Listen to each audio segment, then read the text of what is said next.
இந்த சமுத்திரத்தில் போர் சூழல் ஒன்று ஏற்படுமாயின் அது இலங்கையை மாத்திரமல்ல ஒட்டுமொத்த உலக பொருளாதாரத்திற்கும் கடுமையான எதிர்மறையான விளைவுகளை ஏற்படுத்தும் என்று நாடாளுமன்ற உறுப்பினர் ஹர்ஷ டி சில்வா தெரிவித்துள்ளார். மாநாடு ஒன்றில் கலந்து கொள்வதற்காக இந்தியா சென்றுள்ள ஹர்ஷ டி சில்வா அங்கு ஊடகம் ஒன்றுக்கு வழங்கிய தகவலில் இவ்வாறு தெரிவித்துள்ளார். சர்வதேச கடல் பகுதியில் ஆனால் இலங்கை கடற்பரப்பிற்கு சற்று வெளியே ஈரானிய கடற்படை போர்க்கப்பல் தாக்குதலுக்கு உள்ளானது.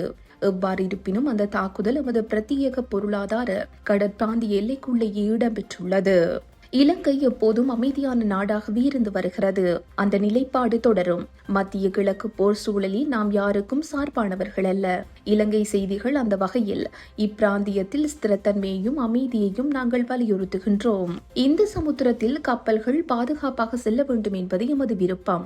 பல ஆண்டுகளாக கப்பல் போக்குவரத்தின் பாதுகாப்பை பற்றி நாம் பேசிக் கொண்டிருக்கின்றோம். எனவே அனைத்து தரப்பினரும் பேச்சுவார்த்தை மூலம் இதனை தீர்க்க வேண்டும் என்று நாங்கள் கேட்டுக்கொள்கின்றோம். நாம் நிதானமாகவும் மனித உயிர்கள் குறித்து எச்சரிக்கையாகவும் இருக்க வேண்டும் என்று நினைக்கின்றேன். எந்த ஒரு சந்தர்ப்பத்திலும் இந்த சமுத்திரத்தில் மோதலை நாம் விரும்பவில்லை. உலகின் பரபரப்பான கப்பல் போக்குவரத்து பாதையில் இருந்து இலங்கை சில கிலோமீட்டர் தொலைவில் தான் உள்ளது. ஆண்டுக்கு சுமார் 60,000 கப்பல்கள் இலங்கையை கடந்து செல்கின்றன. பெருமளவிலான எரிபொருள் இதன் வழியாகவே கொண்டு செல்லப்படுகிறது. எனவே இந்த சமுத்திரத்தில் போர் சூழல் ஏற்படும் பட்சத்தில் அது இலங்கையை மட்டுமல்லாமல் ஒட்டுமொத்த உலக பொருளாதாரத்திற்கும் கடுமையான எதிர்மறையான விளைவுகளை ஏற்படுத்தும். அந்த வகையில் ஈரான் கப்பல் மீதான தாக்குதல் குறித்து நாம் கவலையடைகின்றோம். இவ்வாறான மோதல்கள் உடனடியாக நிறுத்தப்பட வேண்டும். இவை இலங்கையின் பொருளாதாரத்தில் நேரடி தாக்கத்தை ஏற்படுத்தும்.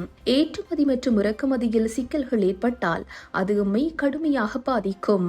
அது மாத்திரமின்றி மத்திய கிழக்கில் உள்ள இலங்கை பணியாளர்களிடமிருந்து கிடைக்கப்பெறும் அந்நிய செலாவணி, சுற்றுலாத்துறை என்பவற்றிலும் பாதிப்புகளை எதிர்கொள்ள நேரிடும். இந்த போர் சில வாரங்களுக்குள் முடிவுக்கு வந்தால் பெரிய பாதிப்பு இருக்காது.